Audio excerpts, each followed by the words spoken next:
Oke. Assalamualaikum warahmatullahi wabarakatuh.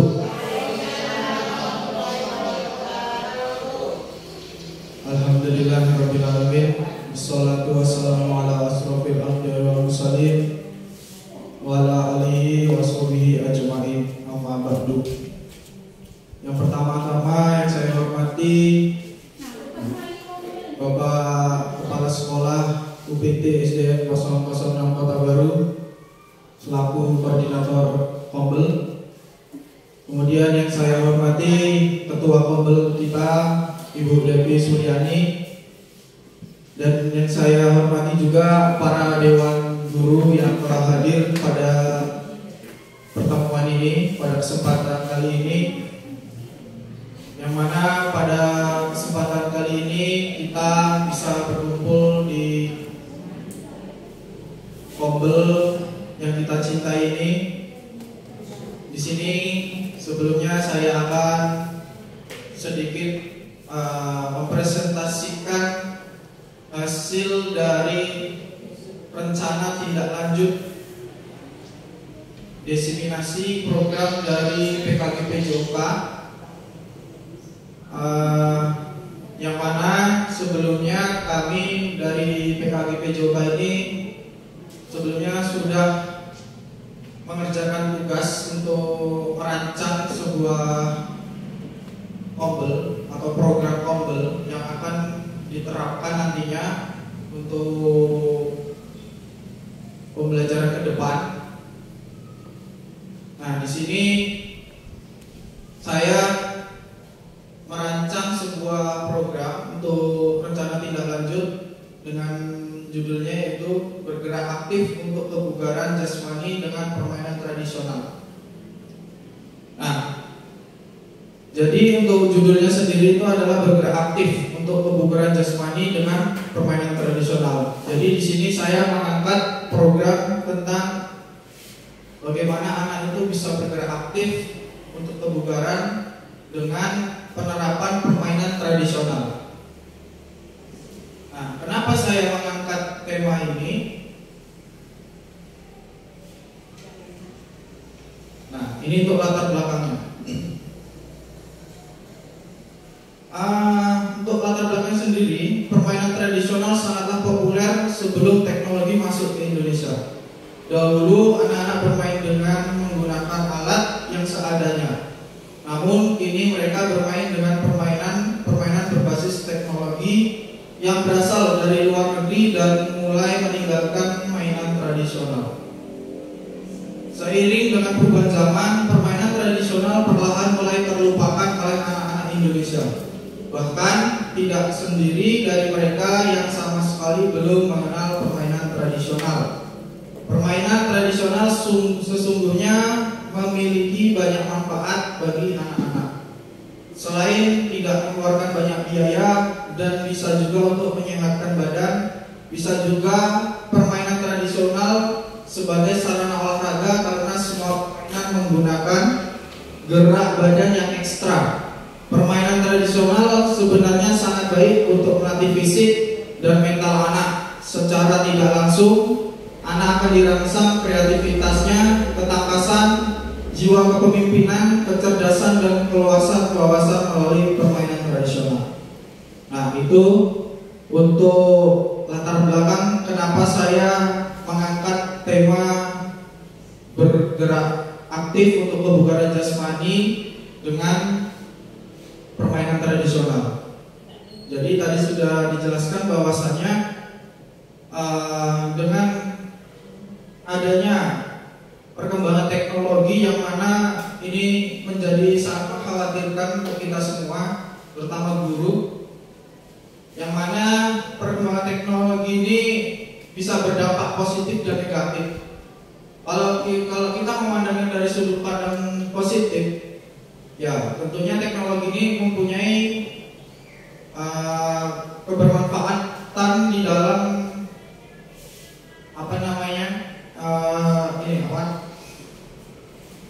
untuk memudahkan pekerjaan kita sebagai guru.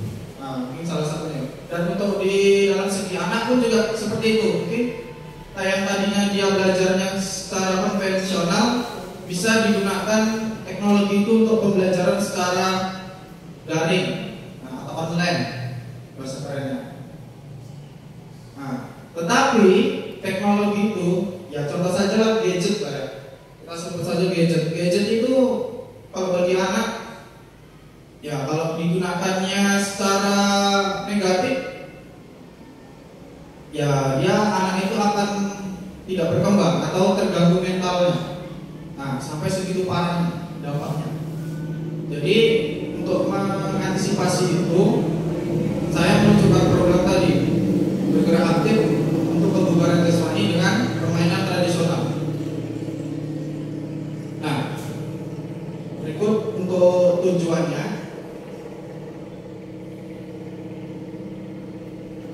Nah, ini tujuannya, tujuan dari pembelajaran yang ingin saya terapkan. Jadi program ini yang pertama akan saya tujukan di dalam program P5. Nantinya akan saya terapkan di dalam pengembangan profil pelajar Pancasila. Nah, selama ini kan untuk P5 mungkin masih dominan kepada guru kelas. Nah, untuk kedepannya saya menginginkan untuk P5 itu tidak hanya untuk berpusat kepada guru kelas yang menghandle seperti itu, tetapi bahwasanya P5 itu luas. Jadi tidak hanya untuk mungkin tema-tema yang sudah ditentukan dari profil pelajar Pancasila, tetapi ada juga tema yang tentang keolahragaan. Nah, contohnya mungkin bisa nanti di P5 itu setiap minggunya ada permainan-permainan tradisional yang bisa diajarkan kepada anak-anak. Mungkin satu hari mungkin bisa nanti diajarkan satu jenis permainan tradisional. Nah, mungkin nanti menyesuaikan tingkat jenjangnya, mungkin dari anak kelas 1, kelas 2, kelas 3. Nah, nanti bisa disesuaikan. Mungkin bisa dicari misalnya yang kira-kira cocok untuk permainan anak kelas 1. Apa ya permainan tradisionalnya? Bisa saja nanti mungkin balap karung, atau nanti balap kelereng. Nah, mungkin hal-hal yang sifatnya sederhana. Nah, nanti di tingkatan yang kedua di kelas 2 mungkin bisa nanti dikasih permainan tradisional yang agak rumit, misalnya seperti permainan sepak tekong. Ibu tahu sepak tekong, Bu? Ya, sepak tekong itu permainan yang berasal dari Sumatera Barat, dari Sumatera Barat, Padang. Kemarin saya sempat sedikit membaca literaturnya. Sepak tekong itu berasal dari Sumatera Barat, yaitu cara bermainnya menggunakan, bisa ada dua versi. Ada yang menggunakan sandal ditumpuk-tumpuk kemudian dilempar anaknya, kemudian kalau sudah nanti bersembunyi dan ada tim yang menjaga, ada yang jaga di situ, satu orang nanti yang dilirik. Nah, nanti kalau kena ditendang atau dilangkahi sandalnya. Atau ada yang versi asli dari Padangnya itu dia memakai kaleng.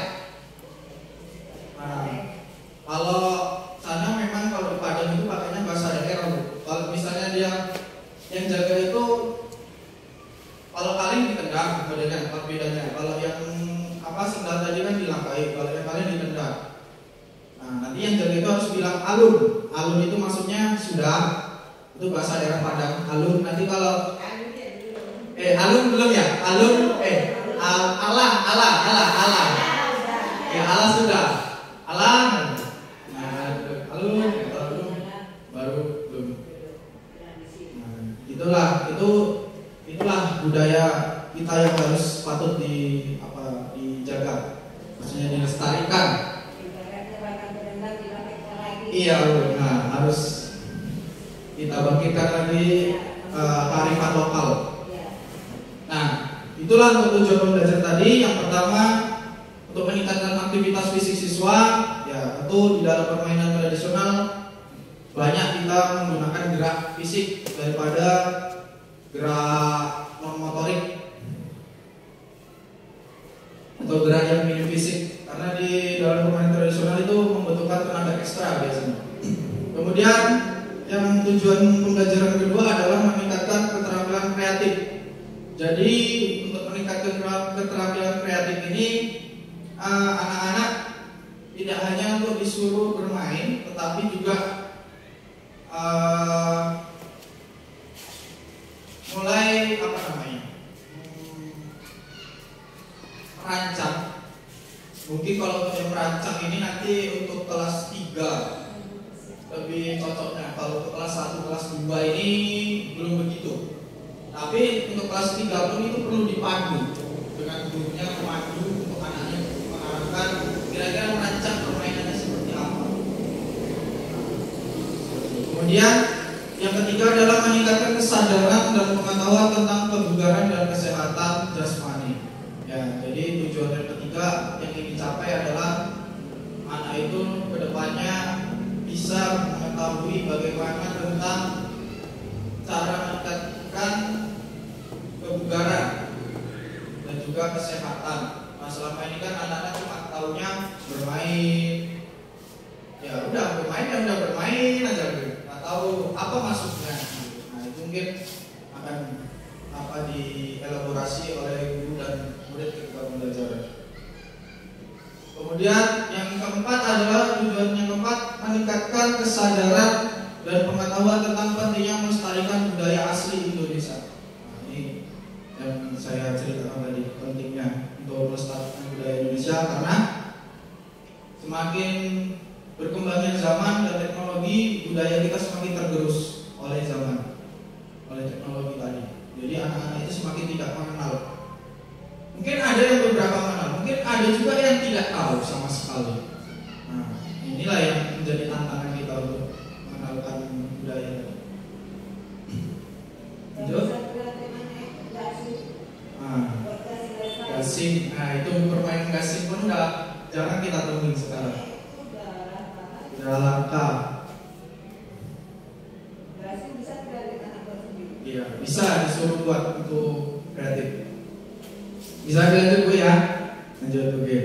Kemudian untuk capaian langkah-langkah dan hasil yang diharapkan. Nah, untuk capaian ini yang saya harapkan untuk peserta didik mampu menunjukkan peningkatan dalam tingkat aktivitas fisik secara berpartisipasi aktif dalam kegiatan olahraga. Ya, jadi harapannya mereka itu aktif dalam berpartisipasi dalam pembelajaran olahraga. Kemudian yang kedua adalah peserta didik mengintegrasikan elemen kerjasama dalam aktivitas fisik mereka dan mengembangkan proyek seni yang melibatkan gerakan secara fisik. Ya, tadi harapannya itu. Kemudian yang ketiga, peserta didik memiliki pemahaman yang lebih baik tentang permainan tradisional dan gaya hidup sehat di kehidupan sehari-hari. Nah, ini yang sangat penting. Harapannya peserta didik itu bisa menerapkan pembelajaran yang tadi saya kembangkan, bisa diterapkan di dalam kehidupan mereka sehari-hari. Mungkin di dalam masyarakat, nah itu mungkin bisa diterapkan. Kemudian langkah-langkah kegiatan. Nah, ini untuk langkah-langkah yang sudah saya lakukan. Yang pertama adalah menyusun program aktivitas fisik yang menarik dan menyenangkan.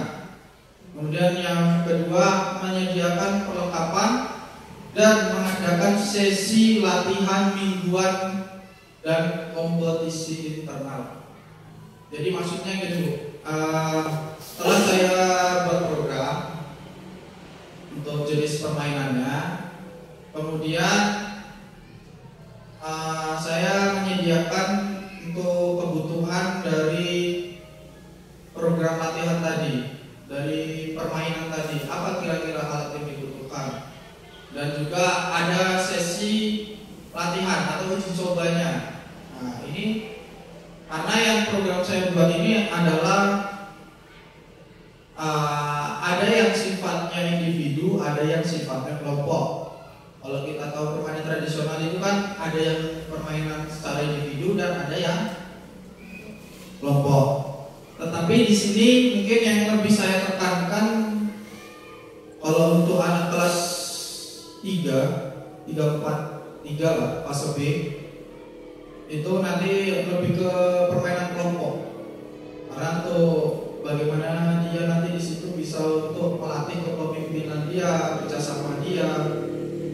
kemudian sampai dengan keterampilan gerak. Begitupun juga nanti kelas 2 dan 1 mungkin nanti saya seling. Kalau ini mungkin ada yang sifatnya individu, ada yang sifatnya kelompok, karena mereka masih tahap pengenalan. Nah, di fase A itu masih tahap pengenalan.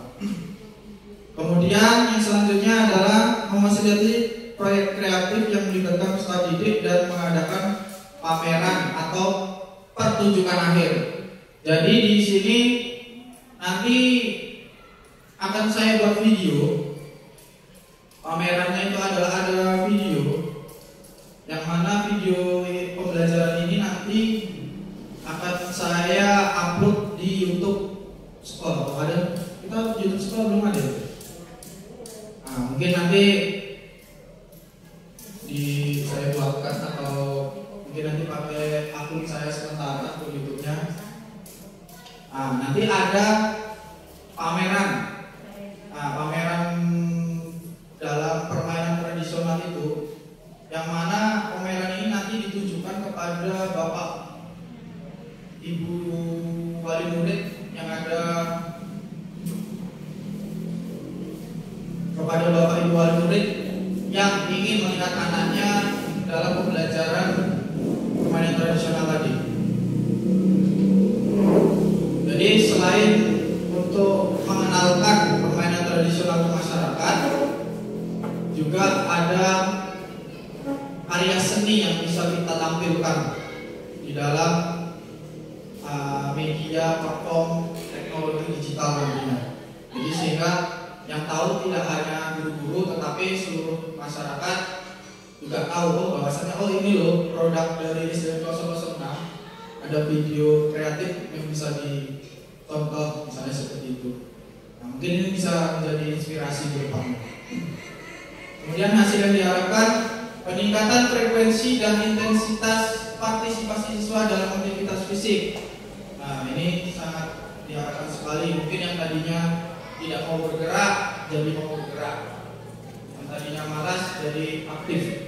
Nah, inilah yang saya harapkan untuk programnya. Kemudian menunjukkan keterampilan menyelesaikan proyek kreatif yang menggabungkan unsur seni, budaya, kearifan lokal, dan olahraga. Ya, jelas tentunya program yang saya rancang menyangkut dari aspek tadi kreatif, menggabungkan unsur seni, budaya, kearifan lokal, dan olahraga. Kemudian yang terakhir diharapkan adalah adanya peningkatan pengetahuan tentang kebugaran jasmani. Ya. Oke, next. Nah, untuk struktur program dan mitra dalam komunitas belajar. Nah, untuk struktur programnya yang sudah saya rancang, ini untuk persiapan mulai dari perencanaan program, persiapan materi, dan penyusunan jadwal kegiatan. Ini saya membutuhkan waktu 1 minggu untuk menyusun program ini. Kemudian untuk implementasinya saya alokasikan untuk pelaksanaannya 2 minggu untuk seksi aktivitas fisik, kemudian seminar permainan tradisional. Seminar itu yang sekarang kita lakukan ini adalah seminar di dalam Kombel. Nah, ini untuk 1 minggu, 2 minggu berjalan. Kemudian yang terakhir ada evaluasi. Evaluasi ini saya alokasikan 1 minggu. Untuk itu di sini ada penilaian hasil program, kemudian pengumpulan umpan balik, dan perencanaan perbaikan. Jadi nanti saya mengharapkan evaluasi dari Bapak Ibu pertama nanti, ya Bapak Ibu, kemudian ada dari umpan balik dari murid, dan juga nanti mungkin saya harapkan dari kepala sekolah juga ada berkaitan dengan program ini. Kemudian untuk mitra komunitas belajar, ini ada yang akan saya libatkan dalam program ini, ada guru PJK, ya saya sendiri, guru kelas itu akan saya libatkan, kemudian guru agama, dan guru seni budaya. Mungkin guru seni budaya sini karena nggak ada, berarti guru kelas ya udah. Kemudian pihak sekolah, tentunya dukungan dari kepala sekolah dan juga orang tua. Nah, ini adalah mitra dari komunitas belajar kita. Ada.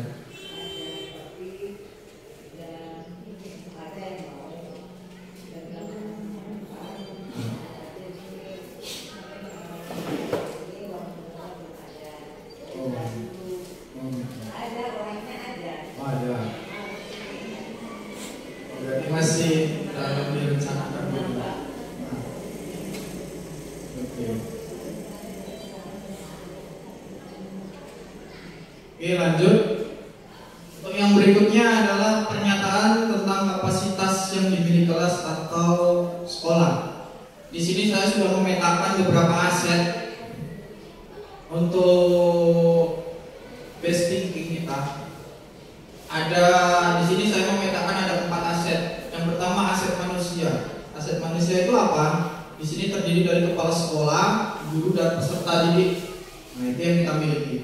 Kemudian aset yang kedua aset fisik.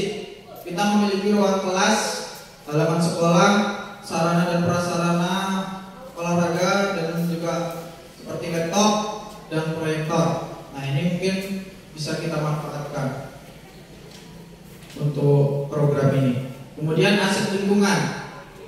Aset lingkungan di sini terdiri dari lingkungan sekitar sekolah yang berbentuk perkebunan. Nah, mungkin bisa kayak di lingkungan sekolah kita ada kebun sawit gitu. Nah, kalau untuk permainan peta umpet, untuk permainan tradisional mungkin bisa lah untuk diterapkan. Tetapi mungkin untuk kelas tinggi ya, untuk kelas pasalnya lebih tinggi. Kalau untuk kelas 1, 2 mungkin belum bisa ya. Masih di lingkungan sini aja sekolah. Kemudian aset budaya. Aset budaya ini mengangkat kearifan lokal budaya Indonesia. Nah, itu tadi. Ada 3 aset di dalam program.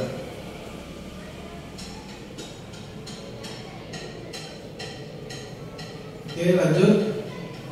Nah, kemudian ada rencana evaluasi. Nah, di sini untuk rencana evaluasi saya memetakan ada 3 evaluasi di sini. Yang pertama ada evaluasi formatif. Nah, di sini untuk evaluasi formatif adalah tentang pengukuran keterampilan fisik dan afektif siswa melalui observasi selama kegiatan. Kemudian ada tes dan umpan balik mingguan. Ya, jadi saya akan melakukan yang namanya penilaian terkait keterampilan fisiknya siswa itu gimana di dalam permainan itu. Apakah dia mampu menerapkan tekniknya dengan benar atau tidak. Kemudian afektif tentang sikap siswa, bagaimana sikapnya dia di dalam permainan tradisional tadi. Apakah dia mampu menghargai temannya di dalam bekerja sama sesama tim, bagaimana dia membuang ego dia di dalam permainan.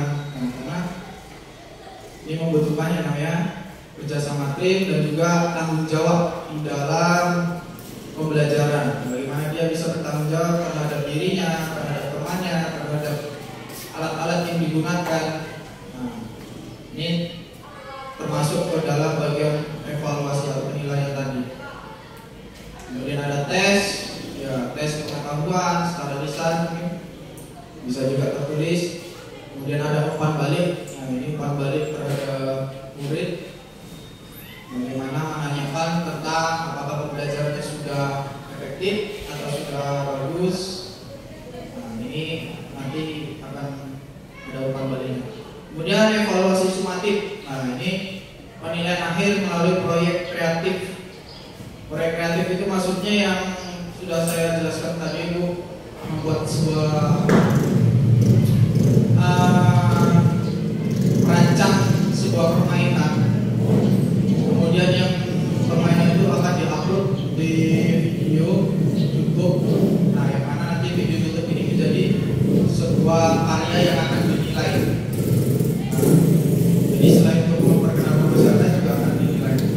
Kemudian ada kompetisi olahraga bermain, tetapi juga akan diperlombakan. Seperti itu.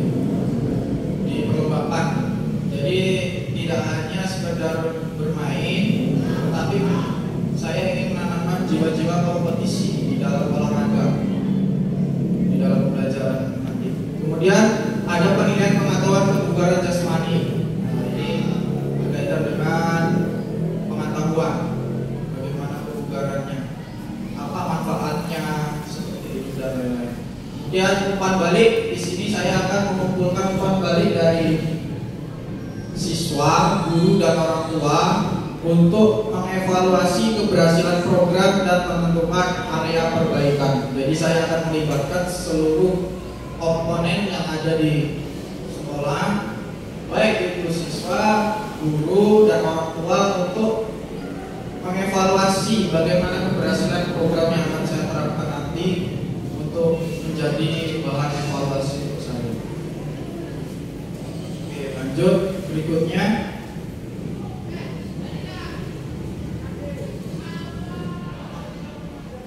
Ya, yang berikutnya adalah tantangan. Jadi tantangan dari menjalankan program ini adalah yang pertama adanya keterbatasan fasilitas, yaitu untuk fasilitas dari kebutuhan dari pembelajaran program permainan tradisional ini tentu tidak ada di sekolah. Nah, ini harus membutuhkan kreativitas. Misalnya aja kayak permainan gasing. Nah, kita tentu harus membuat gasingnya dari kayu. Misalnya ada permainan apa? Bakia. Tentu kita harus membuat bakianya dari kayu dan juga karet bekas. Nah, tentu tidak ada di sekolah. Kemudian permainan tarik tambang. Nah, kalau tarik tambang tentu kita membutuhkan namanya tali tambang dan permainan lainnya. Kemudian yang kedua adalah variasi minat peserta didik. Nah, ini menjadi tantangan juga karena tidak semua peserta didik menyukai permainan jadul atau permainan tradisional. Ya, tidak semuanya menyukai itu karena dia mungkin sudah lanjut kenal dengan teknologi, dengan gadget tadi, jadi dia lebih senang bermain Mobile Legends lagi daripada permainan tradisional. Ada yang lebih senang main apa namanya? Permainan apa namanya itu? Skater. Nah, itu ada juga itu. Itu yang perlu kita antisipasi. Nah, jangan sampai anak-anak itu lebih suka permainan yang sifatnya yang tidak ada gerak fisiknya, maksudnya yang membuat anak itu menjadi malas. Nah, kalau bisa kita buat programnya menarik dan berguna untuk anak. Oke, yang terakhir, ya cukup sekian dan terima kasih untuk pemaparan dari saya. Apabila dalam kata-kata saya ada kekurangan, saya mohon maaf. Untuk selanjutnya mungkin saya ingin meminta umpan balik dari Bapak Ibu guru, mungkin cukup untuk satu orang saja. Umpan baliknya mungkin Dewi untuk selaku ketua Bobel menanggapi bagaimana tentang program yang sudah saya sampaikan, apakah baik atau kurang baik atau tidak. Monggo.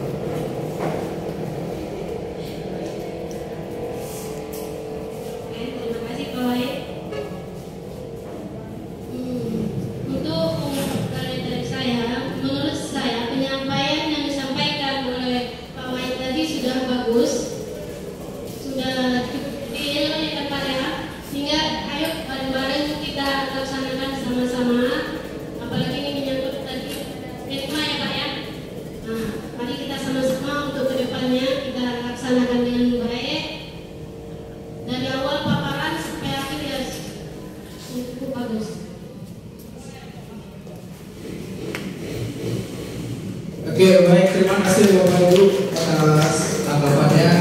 Mungkin itu saja yang bisa saya sampaikan. Kurang lebihnya mohon maaf. Saya tutup. Assalamualaikum warahmatullahi wabarakatuh.